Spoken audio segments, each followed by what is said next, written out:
78% ಆ ಸಮಾಜದಲ್ಲಿ ವಿದ್ಯಾವಂತರಾಗಿದ್ದಾರೆ ಅಂತ ಹೇಳಿ ನಿಮ್ಮ ವರದಿ ಹೇಳುತ್ತೆ. ನೀವು ಒಬ್ಬರನ್ನ ಓಲೈಸ್ಕೊಳ್ಳೋದಕ್ಕೋಸ್ಕರ ಇನ್ನೊಂದು ಧರ್ಮದವರನ್ನ ಎದೇಳಿಸಿದ್ರೆ 3 ಅಕ್ಷರ ಇಲ್ಲ ಅಂತ ಹೇಳ್ತೀರಲ್ಲ, ಸಿ.ಟಿ. ರವಿ ಅವರೇ, ನಾನು ನಿಮ್ಮನ್ನೇ ನೇರವಾಗಿ ಕೇಳ್ತೇನೆಪ್ಪ, ನಿಮ್ಮ ಎದೆ ಸೇರಿದ್ರೆ 3 ಅಕ್ಷರ ಇದ್ದೀರೇನ್ರಿ? ನೀವು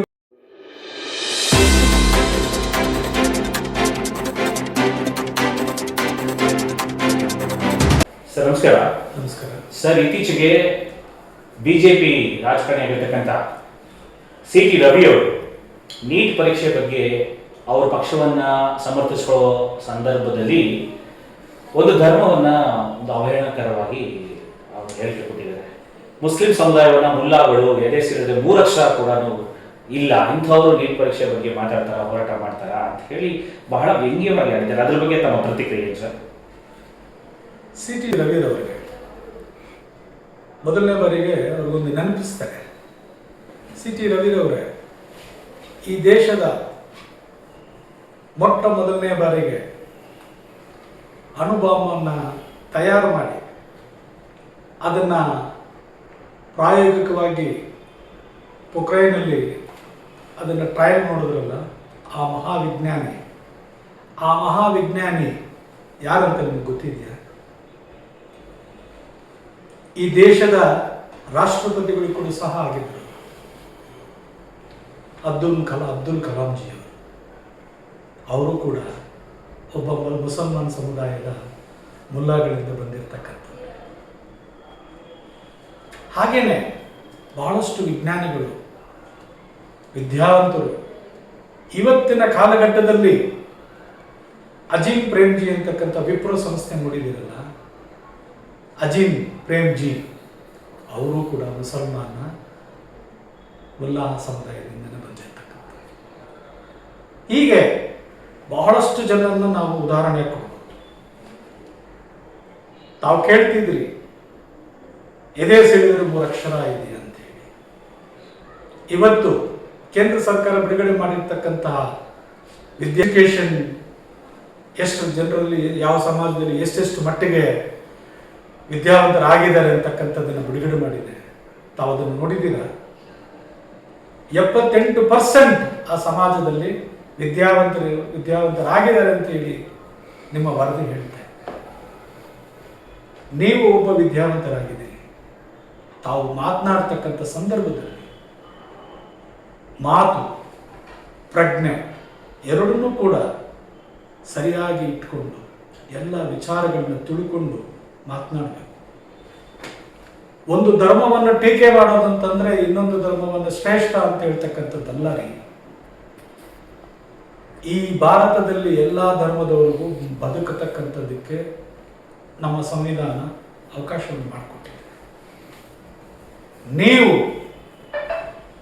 ಒಬ್ಬರನ್ನ ಓಲೈಸ್ಕೊಳ್ಳೋದಕ್ಕೋಸ್ಕರ ಇನ್ನೊಂದು ಧರ್ಮದವರನ್ನ ಎದೇಳಿಸಿದ್ರೆ 3 ಅಕ್ಷರ ಇಲ್ಲ ಅಂತ ಹೇಳ್ತೀರಲ್ಲ, ಸಿ.ಟಿ. ರವಿ ಅವರೇ, ನಾನು ನಿಮ್ಮನ್ನೇ ನೇರವಾಗಿ ಕೇಳ್ತೇನೆಪ್ಪ, ನಿಮ್ಮ ಎದೆ ಸೇರಿದ್ರೆ 3 ಅಕ್ಷರ ಇದ್ದೀರೇನ್ರಿ? ನೀವು ಬಹಳಷ್ಟು ಬಾರಿ ಮಾಧ್ಯಮಗಳಿಗೆ ಪ್ರತಿಕ್ರಿಯೆ ಕೊಡ್ತಾ ಇದ್ರಿ. ನೀವು ಪ್ರತಿಕ್ರಿಯೆ ಕೊಟ್ಟಂತ ಸಂದರ್ಭದಲ್ಲಿ ನೀವು ಮಾತಾಡ್ತಾ ಇರ್ತಕ್ಕಂಥ ಹಿಂದಿ ಭಾಷೆ ಆಗಿರ್ಬೋದು ಅಥವಾ ಇಂಗ್ಲಿಷ್ ಭಾಷೆ ಆಗಿರ್ಬೋದು, ಜ್ಞಾನ ಇತ್ತ ನಿಮಗೆ? ಆ ಪರಿಜ್ಞಾನ ನಿಮ್ಗಿದೆಯಾ? ಹೇಳಿ ರವಿ ಅವರೇ. ನೋಡಿ, ಮರಕ್ಕಿಂತ ಮರ ದೊಡ್ಡದು ಅಂತ ಹೇಳ್ತಾರೆ ಹಿರಿಯರು. ಹಾಗೆ ವಿದ್ಯಾವಂತರಿಗಿಂತ ಇನ್ನೊಂದು ದೊಡ್ಡ ವಿದ್ಯಾವಂತ ಇರ್ತಾರೆ, ಇನ್ನೊಬ್ಬ ದೊಡ್ಡ ಬುದ್ಧಿವಂತ ಇರ್ತಾನೆ. ನಾವು ಯಾರನ್ನೇ ಆಗಲಿ, ಯಾವ ಸಮಾಜದವರಾಗಲಿ, ನಾವು ಹೀಗೆಲ್ಲ ಕೂಡ ಮಾತನಾಡಬಾರ್ದು. ನೀವು ಮಾತಾಡಿರ್ತಕ್ಕಂಥ ಭಾಷೆ ದೇಶದಲ್ಲಿರ್ತಕ್ಕಂಥ ಪ್ರತಿಯೊಬ್ಬರು ಕೂಡ ಖಂಡಿಸ್ತಕ್ಕಂಥ ರೀತಿಯಲ್ಲಿದೆ. ಮೊದಲನೇದಾಗಿ ನಿಮಗೆ ಎದೆ ಸೆಳೆದ್ರು 3 ಅಕ್ಷರ ಇಲ್ಲ. ನಿಮ್ಮ ಬೈಟ್ಸ್ನ, ನಿಮ್ಮ ಟಿವಿ ಬೈಟ್ಸ್ನ ತೆಗೆದು ನೀವು ನೋಡ್ರಿ, ನಿಮಗೆ ನಾಚಿಕೆ ಆಗುತ್ತೆ. ನಾನೇನೆ ಹೀಗೆ ಮಾತಾಡಿದ್ದು, ಆಗ ಈಗ ನಾನೇನೆ ಈ ರೀತಿ ಮಾತಾಡ್ತಾ ಇರೋದು ಅಂತೇಳಿ ನಿಮ್ಗೆ ಅರ್ಥ ಆಗುತ್ತೆ. ನೀವೇನ್ ಮಾಡ್ತಾ ಇದ್ದೀರಂದ್ರೆ ಆಕಾಶವನ್ನು ನೋಡಿ ಥೂ ಅಂತ ಹೋಗಿತಾ ಇದ್ದೀರಾ, ಆ ಎಂಜಲ್ ನಿಮ್ಮ ಮಕ್ಕದ ಮೇಲೇ ಬೀಳುತ್ತೆ. ಪರಿಜ್ಞಾನ ಇರಲಿ ನಿಮಗೆ. ನಿಮ್ಮಲ್ಲಿ ನಿಮ್ಮ ಬಿಜೆಪಿ ಪಕ್ಷದಲ್ಲಿ ಎಷ್ಟು ಜನ ವಿದ್ಯಾವಂತರಿದ್ದೀರಿ?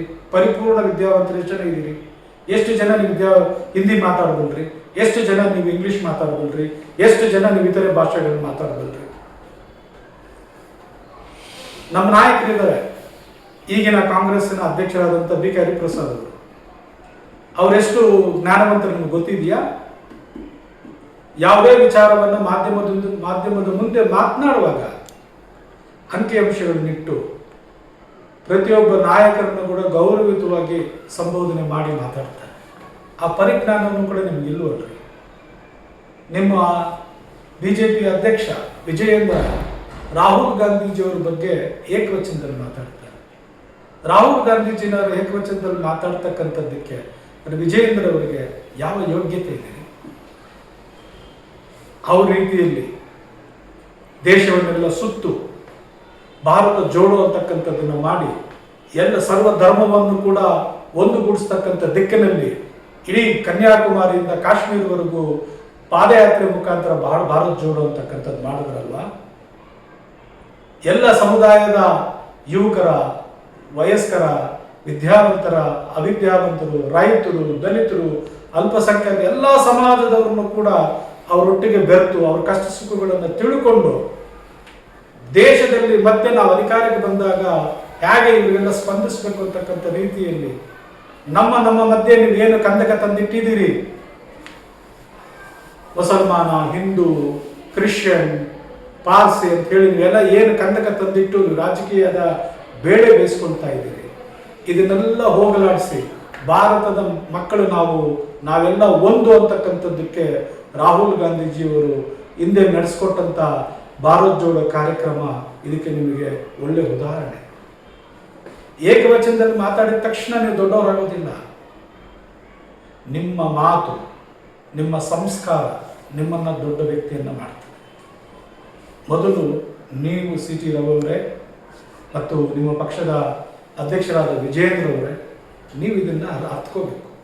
ನಿಮ್ಮ ಹಾಗೆ ನಮಗೆ ಏಕವಚನದಲ್ಲಿ ಮಾತಾಡೋದಕ್ಕೆ ಬರೋದಿಲ್ಲ ಅಂತಲ್ಲ.